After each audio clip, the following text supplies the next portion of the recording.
የኢትዮጵያ ሕዝባዊ አብዮታዊ ፓርቲ ኢህአፓ እየተዘጋጀ የሚቀርብ ፍኖተ ዲሞክራሲ የኢትዮጵያ አንድነት ድምፅ ነው።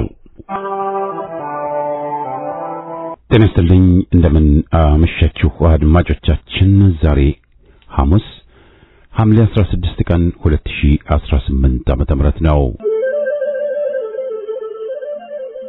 የደምቢ ዶሎ ዩኒቨርሲቲ ተማሪዎች የነበሩትና በአክራሪ የኦሮሞ አሸባሪዎች የታገቱት ተማሪዎች ጉዳይ እስካሁን እልባትን አላገኘም። ብዙዎቹ ልጃገረዶች የሆኑት እነዚህ የአማራ ወጣቶች ከታገቱ ሐሙስ ሐምሌ 16 ቀን 2396 ቀናት አለፋቸው። የወጣቶቹ ሰቆቃ ያብቃ እንበል። እስከ መቼ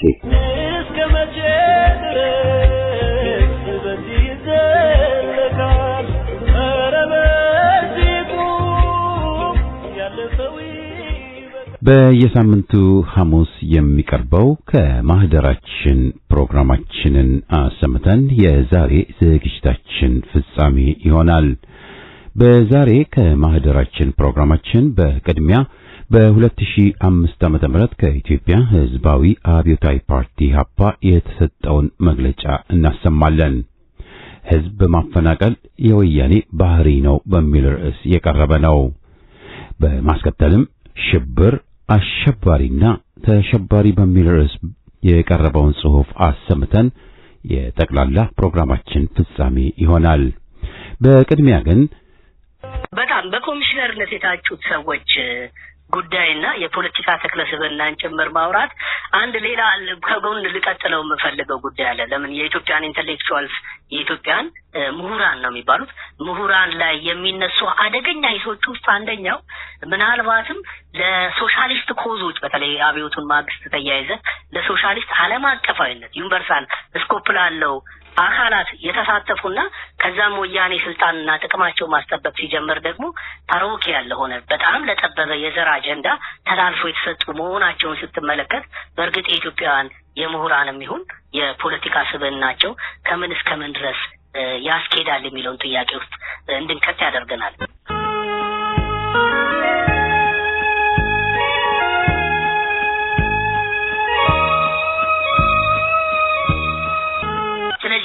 እንደ ብዙ የኢኮኖሚ በጀቶችን በዚህ ስርዓት ውስጥ መለከት ሶርሳቸው አይታወቅም፣ ምንጫቸው በሚገባ ሁኔታ አይታወቅም፣ ህግና ስርዓቱ ቼክ ኤንድ ባላንስ የለውም። እዚህም ላይ ጭምር ተገልጦ የሚታየኝ ንጉሳዊ ኡራ ወይም ደግሞ ንጉሳዊ ግርማ ሞገስ በዚህ የገንዘብ ረብጣ ውስጥ ተደብቆ እንደሚንቀሳቀስ ጭምር ነው ለግምት የምችል።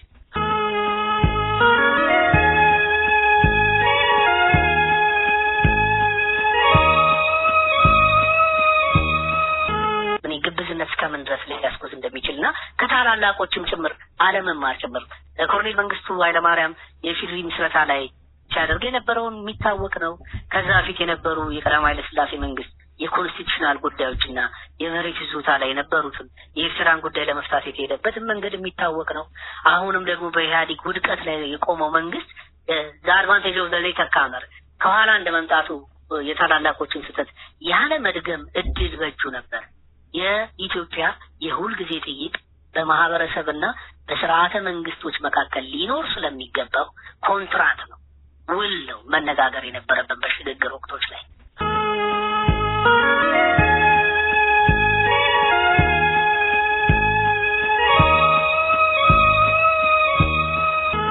በሙሉ የተካተቱት አካላት በስምንቱም ነጥቦች ውስጥ ኢትዮጵያውያን የሚማለሉላት ናቸው።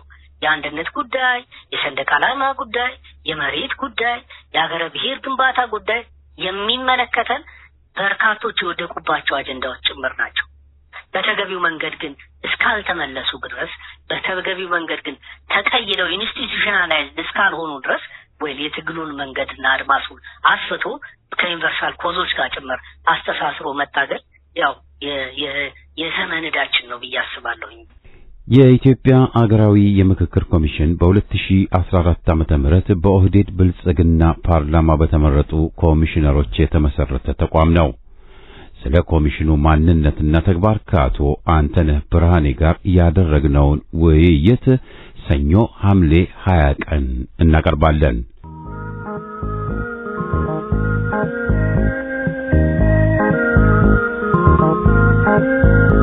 ከማህደራችን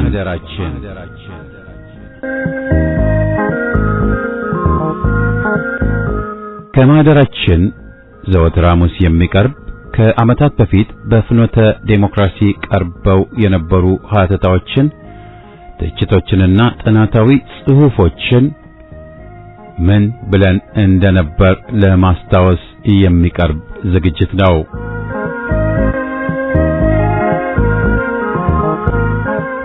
ከኢትዮጵያ ሕዝባዊ አብዮታዊ ፓርቲ ኢህአፓ የተሰጠ መግለጫ ሚያዝያ 2005 ዓመተ ምህረት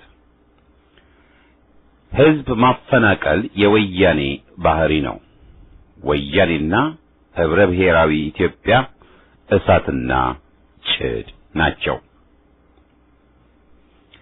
የኢትዮጵያዊነት ብሔራዊ ስሜትና በተለይም ደግሞ የህብረ ብሔር ጠላት የሆነውን የወያኔን ምንነት በሚገባ የሚያውቀው ኢህአፓ በቅርቡ ከቤንሻንጉል ጉምዝ ክልል ከ20 ዓመት በላይ የኖሩና ከክልሉ ተወላጆች ጋር ተጋብተው የተዋለዱ ሀብትና ንብረት ያፈሩ በአማራ ብሔር ዜጎቻችን ላይ የደረሰውን በጥላቻ የተሞላ የማፈናቀል ድርጊት ክፉኛ ያሳዘነው ልቡንም ያቆሰለውና አጥብቆም የሚያወግዘው እንደሆነ አበክሮ ይገልጻል። አዛውንት ሕፃናትና ሴቶች ከአራስ ያላገገሙ እናቶች ሳይቀሩ ያፈሩትን ንብረትና የዘሩትን እህል ሳይሰበስቡ በጉልበት እንዲፈናቀሉ ተደርገው በመጠለያ ቢስነት መዳረጋቸው ወያኔ ኢትዮጵያን እንደ ሀገር የማጥፋት ዕቅዱ ቀጣይ ዘመቻ በመሆኑ ለጊዜው እንዲገታ ለማድረግ እንደ ሕዝብ ባለመቻላችን ያናድዳል፣ ያንገበግባል፣ ያስመርራልም።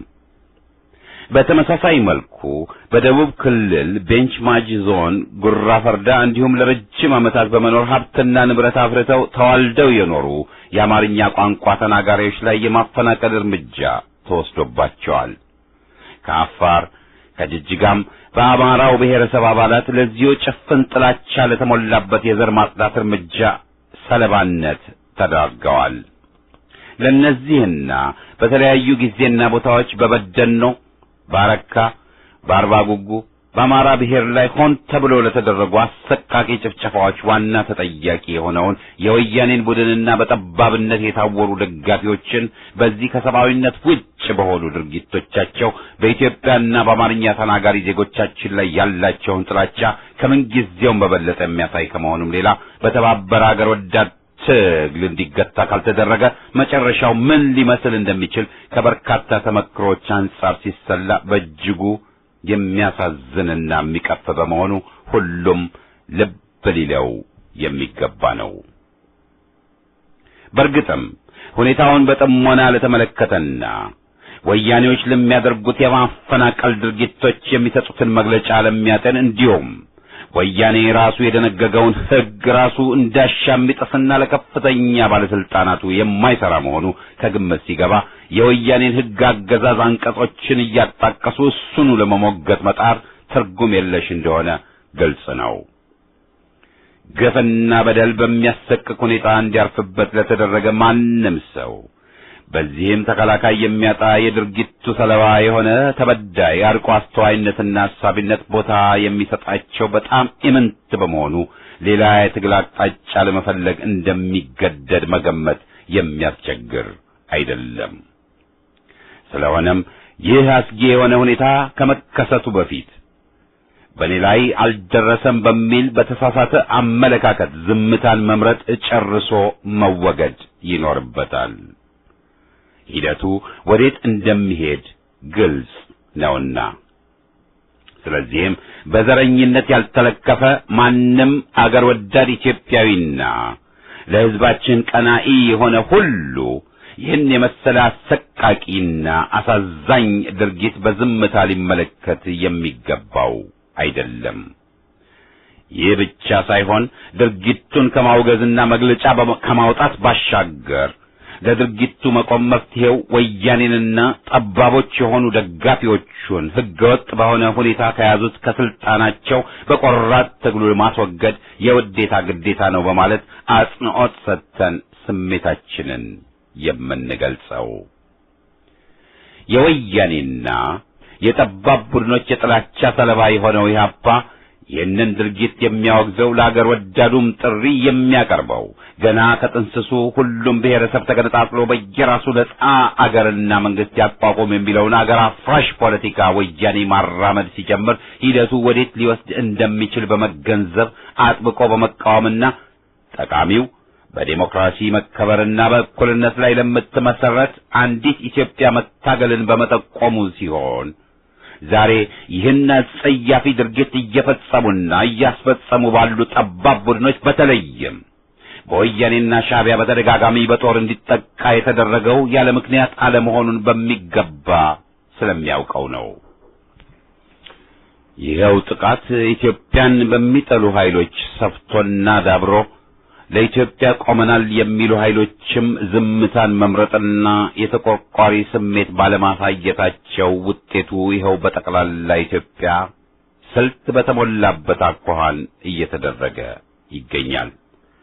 ወያኔ በባዕዳኖች ሙሉ ድጋፍ የጨበጠውን የፖለቲካ ስልጣን በመጠቀምና በሚረግፍለትም የኢኮኖሚ እርዳታ ጠባብ ቡድኖችን በስሩ ለማሰለፍና መጠቀሚያ ለማድረግ መቻሉ ሕዝባችንን ለመናቅና ማን ይነካኛል የሚል እብሪት በውስጡ በማሳደር በጥላቻ የሚመለከታቸውንና ይቀናቀኑኛል የሚላቸውን የብሔረሰብ አባላት እየከፋፈለ የማፈናቀል እርምጃውን እያካሄደ የከፋፍለህ ግዛ መርሁን ተግባራዊ እያደረገ እስካሁን ቀጥሏል። ለዚህም ነው ይህንን በእብሪት የተወጠረ ማናህሎኝነቱን ማስተንፈስና ሕዝባችንን መታደግ ቀነቀጠሮ ሊሰጠው አይገባም በማለት ኢህአፓ ሳይታክት የሚቀሰቅሰው። የወያኔ አገዛዝ በመላው አገሪቱ እየተባባሰ ለቀጠለው የሰብአዊ መብት ጥሰት ብቻ ሳይሆን ለመጀመሩም ዋና ተጠያቂ መሆኑ ለሁሉም ግልጽ ቢሆንም ለችግሩ ተመጣጣኝ በሆነ ስልት ካልተቋቋሙት እንዲሁ በከፋ ሁኔታ መቀጠሉ አይቀሬ ነው። የሚታየውም ይኸው ነው። ይህ ብቻም አይደለም። ለስልጣን ከበቃ ጊዜ አንስቶ እስካሁን ድረስ አመቺ ጊዜና ሁኔታ እየጠበቀ የአማርኛ ቋንቋ ተናጋሪ ወገኖቻችን ላይ በተለያዩ አካባቢዎች ለበርካታ ዓመታት ከሚኖሩበት አካባቢ በተደጋጋሚ የወሰዳቸው የማፈናቀል እርምጃዎች የሚታወቁ ናቸው። የአማርኛ ቋንቋ ተናጋሪ የሆነውን በተለይም የአማራውን ብሔረሰብ በጎጥ እየለየ ጎንደሬ፣ ጎጃሜ፣ የወሎ፣ የሸዋ እያለ በመከፋፈል በቤተ ክርስቲያን ጭምር በዲያስፖራው ሳይቀር እየከፋፈለ ለማዳከም እያደረጋቸው ያሉ ጥረቶች በቀጣይነት እየተካሄዱ ያሉ በጋድም የሚታዩ ናቸው። ይህ እንዳለ ሆኖ የወያኔን የሕዝብ ጠላትነት በሚገባ ባለመገንዘብና ማንነቱን እያለዘቡ በማቅረብ የተደረጉት እንቅስቃሴዎችም ለወያኔ መጠናከርና የሕዝብን ሰብአዊ መብቶችን ለመጣስ እንዲቻለው አስተዋጽኦ ማበርከቱም የሚዘነጋ ሊሆን አይችልም። በሂደት በምክርና ተመክሮ ማግኘት ይሻሻል ይሆናልና ጊዜ እንስጠው በማለት የሞከሩም የወያኔ አምባገነናዊ ድርጊትና ጥላቻ ሰለባ ከመሆን ሊያመልጡ አልተቻላቸውም። እነዚህ ሁሉ ትምህርት ሊሆኑን በተገባ ነበር፣ ግና አልሆነም። በቅርቡ እየተደረጉ ያሉት የማፈናቀል እርምጃዎችና የወያኔ ጥላቻ ሰለባ በሆነው አማራ ብሔረሰብ ላይ ብቻ ያተኮረ ቢሆንም ሌሎችም ጽዋውን ለመጎንጨት እየተገደዱ ናቸው። መጠነ ሰፊ ቁጥር ያላቸው ጋምቤላዎች፣ ቤኒሻንጉሎች፣ ኦሮሞዎችና ሌሎችም ለበርካታ ዓመታት ከትውልድ ወደ ትውልድ እየተላለፈ ለኑሮ ከሚጠቀሙበት መሬታቸው በግዴታ እየተፈናቀሉ መሬታቸው ለባዕዳን በተለይም ለህንዶች፣ ለሳውዲ አረቢያና ለተለያዩ አረብ ሀገራት በርካሽ የተሸጠባቸው መሆኑ የዚሁ ሌላው አስከፊ ገጽታ ነው። ርዝመቱ ከ1000 ኪሎ ሜትር በላይ የሆነና ወደ ውስጥ ደግሞ ከ50 እስከ 70 ኪሎ ሜትር ያለውን የኢትዮጵያን ግዛት ለሱዳን በተሰጠበት ወቅት በኃይል እንዲፈናቀሉ የተደረጉ አርሶ አደሮች ጉዳይም እንደዚሁ የወያኔ ፖሊሲ ነጸብራቅ ነው። መፈናቀል ብቻ ሳይሆን ለሞትም የተደረጉት ቁጥራቸው በርካታ ነው። በየእስር ቤቱ የታጎሩ በተለይም የኦሮሞ ዜጎቻችን ቁጥር በብዙ ሺህ የሚቆጠር ነው። ከሁሉም በላይ በእኔ አውቅልሃለሁ አባዜ የትግራይ ሕዝብ በፍላጎቱ ሳይወክለው ከሌሎች ወንድምና እህቶቹ ጋር በጋራ በአንድነት ሊኖሩ አይችሉም በማለት የትግራይ ሕዝብ እንዲገነጠል ያደረገውን የጥላቻ በተለይም በሸዋ አማራ ላይ ያካሄደውን ቅስቀሳ አደገኛነቱን አውቆ በመታገሉ የጦር ውጊያ ከፍቶበት በደም እንዲቃቡ ማድረጉም የሚታወስ ነው። ይህ ብቻም አይደለም። ኢህአፓ ለሰብአዊነት ያለው ራእዩና ለዜጎቻችን ያለው ፍጹም ፍቅርና አክብሮት ይህንን የመሰለ ወራዳ ድርጊት አጥብቆ ለመኮነን ዋናው መሰረቱ በመሆኑም ጭምር ነው። ይህ ጠባብና አረመኔ ቡድን ገና ሲፈጠር ጸረ አማራነቱን ያለ ኀፍረት ይፋ ማድረጉ ብቻ ሳይሆን የቅኝ ገዢዎች ኢትዮጵያን የመበታተን የቆየ ዕቅድ ተግባራዊ ለማድረግ የተተከለ መሆኑና አገር የማጥፋት ተግባሩ በጨመረ ቁጥር የሚፈስለት እርዳታን በዛው ልክ ማደጉ እንደዚሁ በዘፈቀደ እንዳልሆነ ልብ ልንል ይገባል። በመሆኑም የወያኔን ጸረ አማራነት በሱም ተመርኩዞ ኢትዮጵያን እንደ ሀገር ለማጥፋት እያደረገ ያለውን ድርጊት ለማስቆም የሚቻለው ወያኔ ጸረ ሕዝብ ጸረ ኢትዮጵያ መሆኑን ተገንዝቦ በዚሁ ላይ የተመሰረተ የወያኔን ስርዓት ለማስወገድ በሚደረግ ጽኑ ትግል ብቻ ነው። እሱን በመኮረጅ ሳይሆን እሱን ተጻራሪ ሆኖ በመቆም አጥብቆ በመታገል ነው። ይህ ስኬታማ ሲሆን ያኔ ኢትዮጵያ የሁላችን በማድረግ በሰላምና በእድገት ጎዳና ለመጓዝ ሁሉም በሚችለው አቅሙ የራሱን አስተዋጽኦ ሊያበረክት የሚችልበትና እንደ ዓይን ብሌናችን በጋራ የምንንከባከበው መድረክ የሚኖረው መሰረቱም በጋራ የሚገነባ ነውና ማንም ኃይል ሊያፈራርሰው አይችልም። የወያኔን የማፈናቀል እርምጃ ለማገድ እንታገል።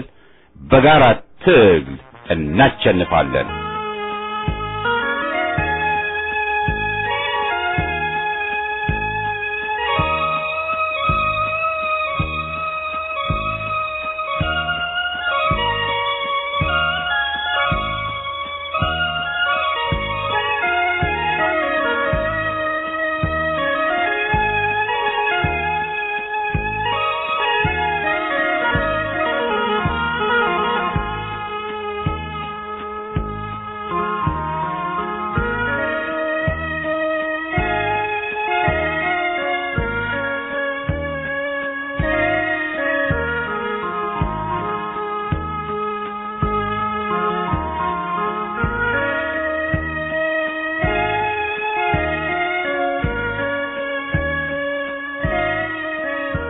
ሽብር፣ አሸባሪና ተሸባሪ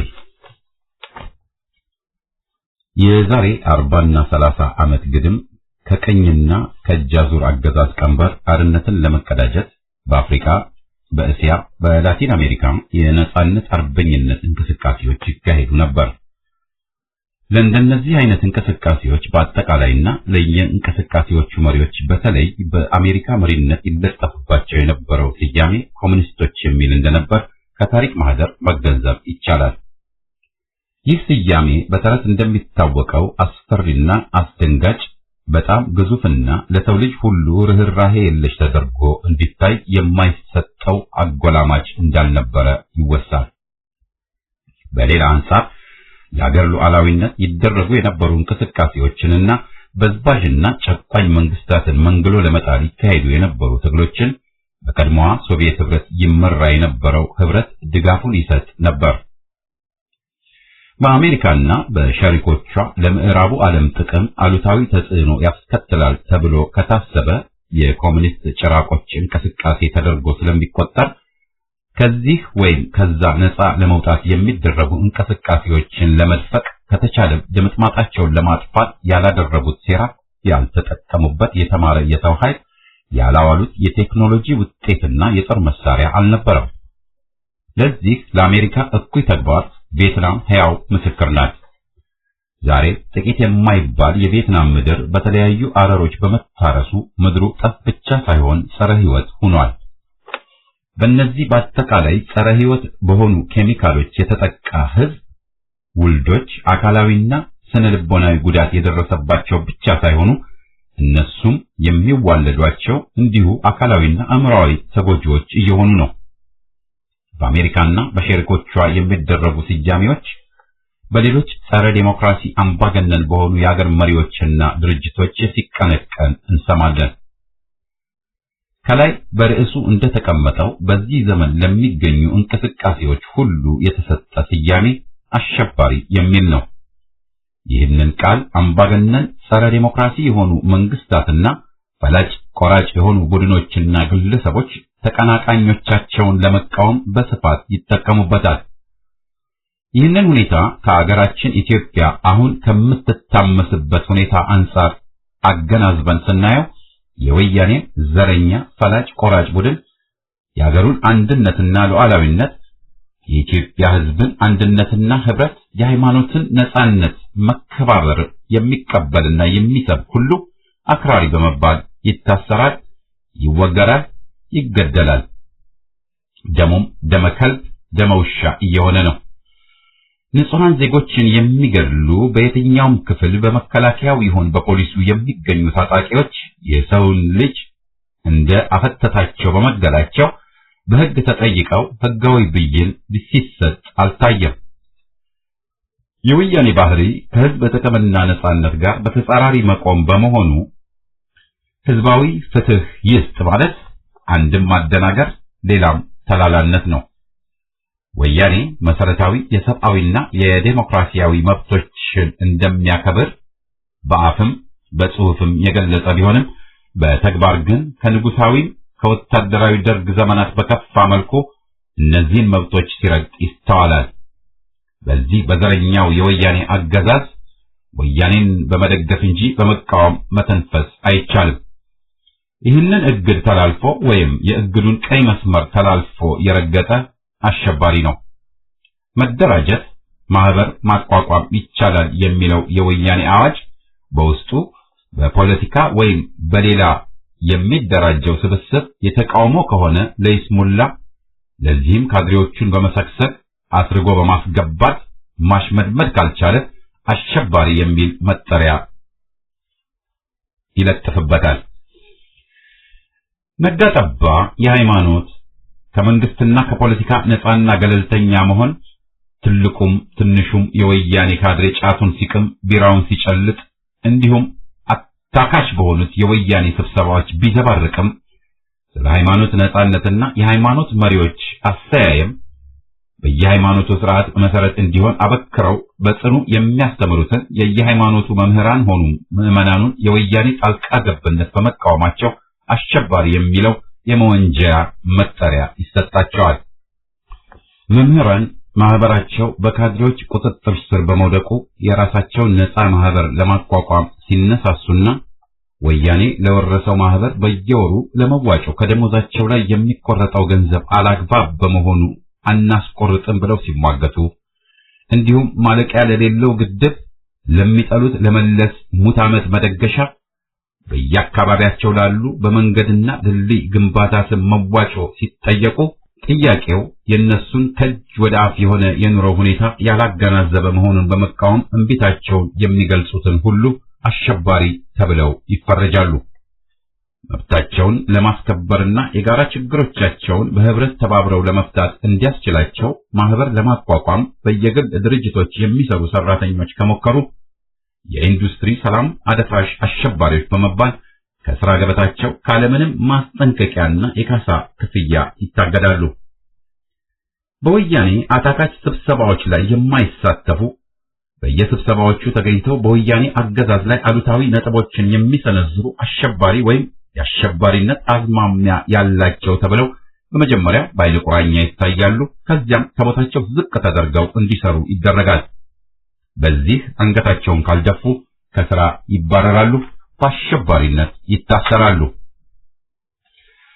ወያኔ የስልጣን ኮርቻ ላይ ፍጥጥ ከማለቱ በፊትና ከዚያም በኋላ የአማራ ሕዝብ ላይ ያነጣጠረ ነፍጠኛን ልክ እንደ ሽብርተኛ እንደሚለው ቃል ሲጠቀምበት እንደነበር ይታወሳል። ነፍጠኛና ጠባብ ብሔረተኛ በሚሉ መወንጀያዎች በእስር ሺዎች የሚቆጠሩ አማሮች፣ ኦሮሞዎች፣ ሲዳማዎች፣ ሶማሌዎች፣ ወላይታዎች፣ አፋሮች እንዲሁም የሌሎች ብሔረሰብ አባላት ተገድለዋል። ታስረው በግፍ ሰቆቃ ተፈጽሞባቸዋል። ከሥራ ገበታቸው ተባረዋል። የግላቸውን ሥራ እንዲዘጉ ተደርገዋል። እንዲሁም ከሀገር ተሰደዋል። ከላይ እንደተገለጸው ከቅርብ ጊዜ ወዲህ ወያኔ ነፍጠኛና ጠባብ ብሔረተኛ የሚሉትን ለዛቸው የተሟጠጡ አባባሎችን ዜጎችን ለመወንጀልና ለነጻነትና ለዲሞክራሲ ከሚያደርጉት ትግል ለማራቅና የትግል ወኔያቸውን ለማሸቀማቀቅ ከታለመላቸው ተረፌታ ይልቅ የወያኔን ቀጣፊነት፣ ጸረ አንድነትና ጸረ ሕዝብ ባህሪን ፍንትው አድርገው በአደባባይ እርቃኑን ስላስቀሩት አዲስ በሚመስል ግን ባረጀ አሸባሪ በሚል ለዛ ቢስ ቃል ለመተካት ተመረጠ። በመሰረቱ ጠባብ ብሔረተኛና ነፍጠኛ የሚሉ የአንድን ቡድን ባህሪ ገላጭ የሆኑ ቃላት ከወያኔ በላይ ለሌላ ሊሆኑ አይችሉም። ወያኔ በተለያዩ ዘመናት ከነበሩ የፊውዳል የመሬት ከበርቴ የመሳፍንት ስርዓቶች የሚለየው በዘመን ብቻ እንጂ በሌላ በምንም አይለይም። የወያኔ ስርዓት ክፍለ ዘመኑ የደረሰባቸውን ከነፍስ ወከፍ ነፍጥ፣ ጠመንጃ እስከ ከፍተኛ የማውደም አቅም ያላቸው መሳሪያዎች ታጥቋል።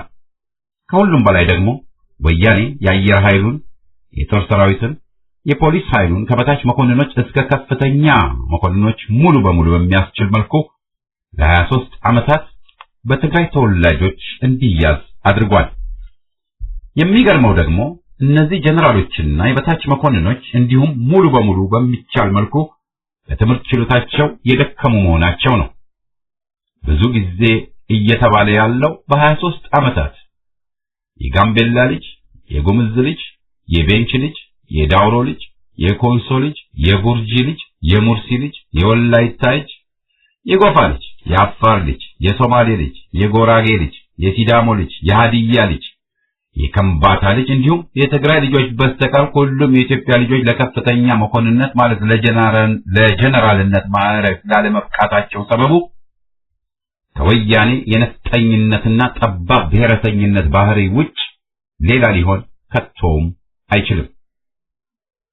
ከዚህ በሰፋ መልኩም የሚኒስትርነት ማዕረጎች ከ85 በመቶ በላይ የተያዙት በወያኔ ትግሬዎች ነው።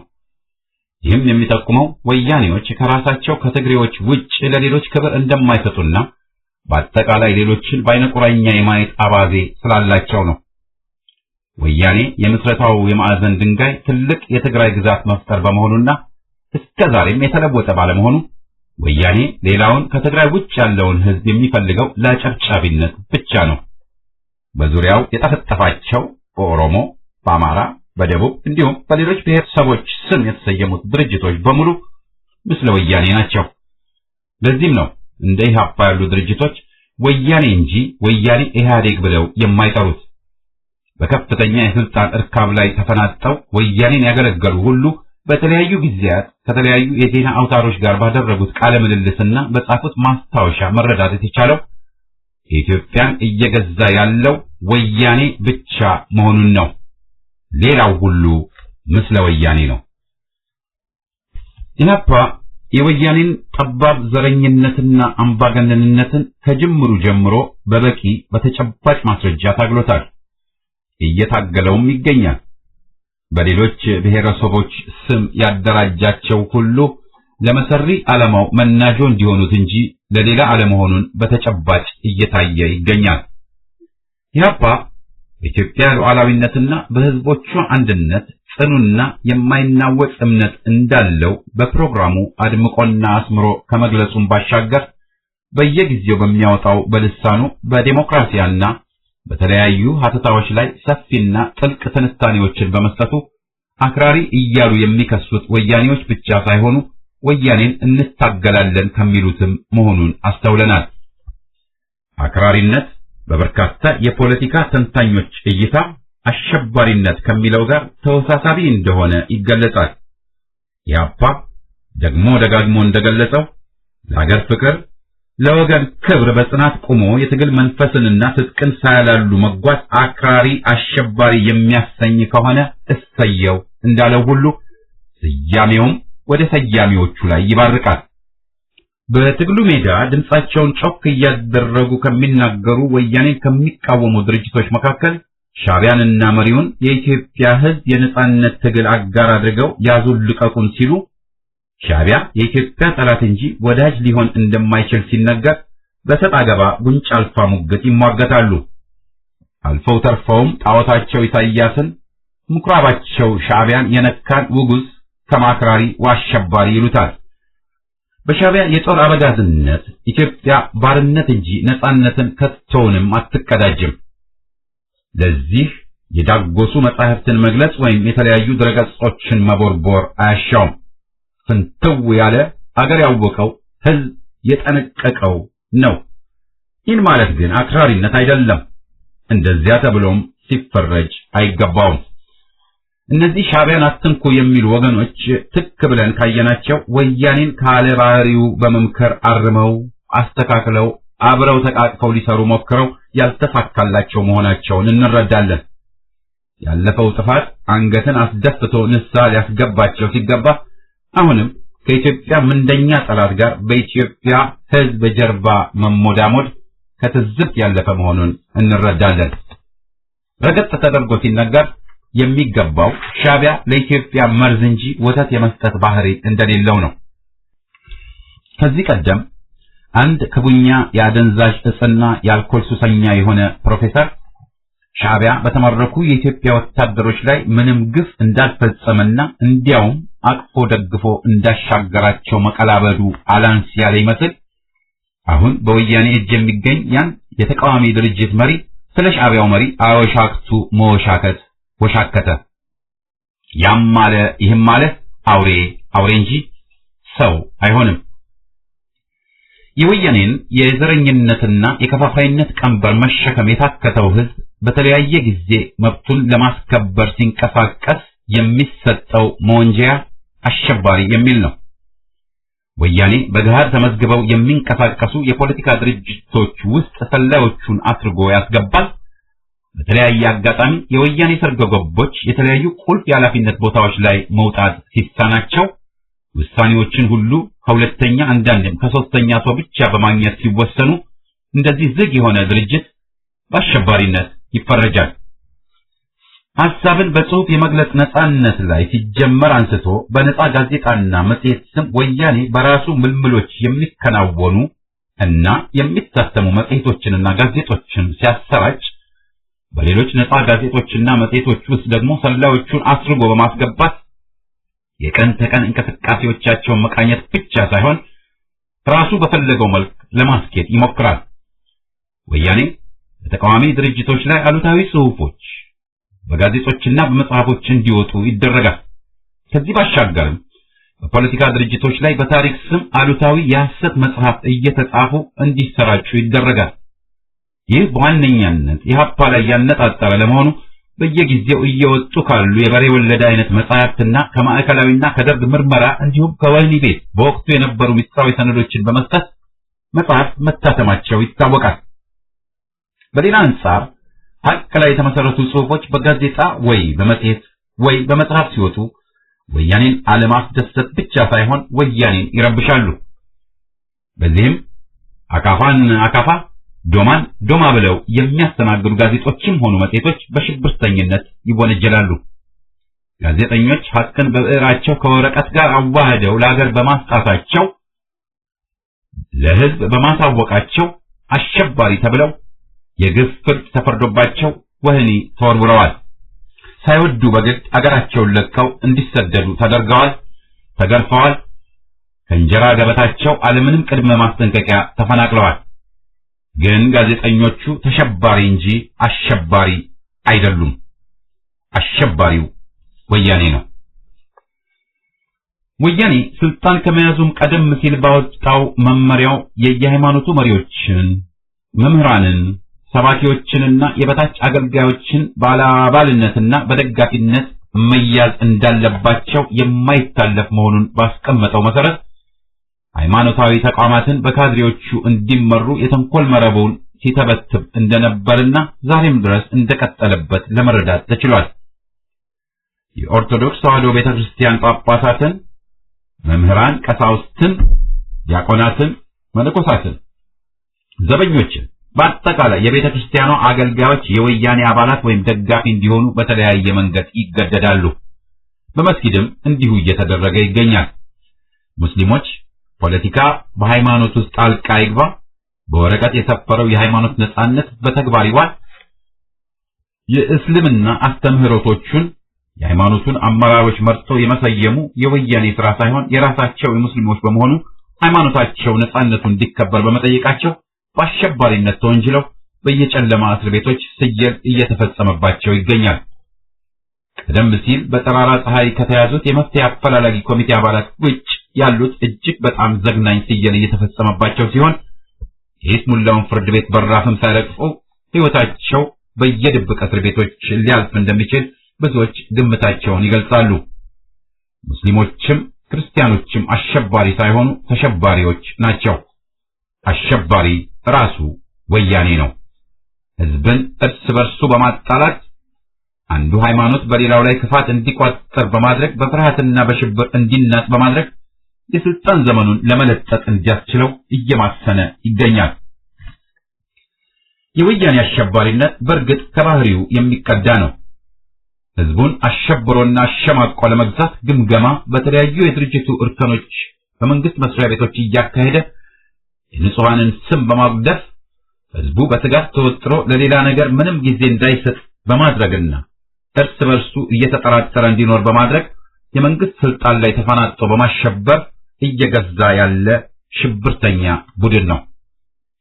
1 ለ5 እና 1 ለ10 በሚሉ ሕዝብን በአይነ ቁራኛ የመሰለያ መረብ የሕዝብን ሰብአዊና ዴሞክራሲያዊ መብቶች በመርገጥ ከሱ ቀደም ብለው በነበሩት ከጣሊያን ዘመን ከንጉሱና ከወታደራዊ አገዛዞች በከፋ መልኩ ሕዝብን በማስፈራራትና በማሸበር እየገዛ ይገኛል። እንዲህ አይነቱ አገዛዝ የሚመነጨው ሕዝብን ከመፍራትና ሕዝብ አንዴ በአንድነት አምጾ ከተነሳ የሚገታው ኃይል እንደሌለ ከመረዳት የሚመነጭ መሆኑ አያነጋግርም።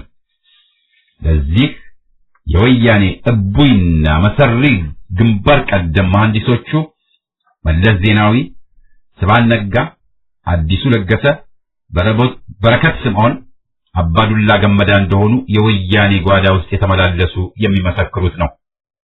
ወያኔ በመኪናና በምግብና በመጠጥ ቤቶች ውስጥ ቦምብ እያጠመደ በማፈንዳት የበርካታ ንጹሃን ዜጎችን ሕይወት ቀጥፏል።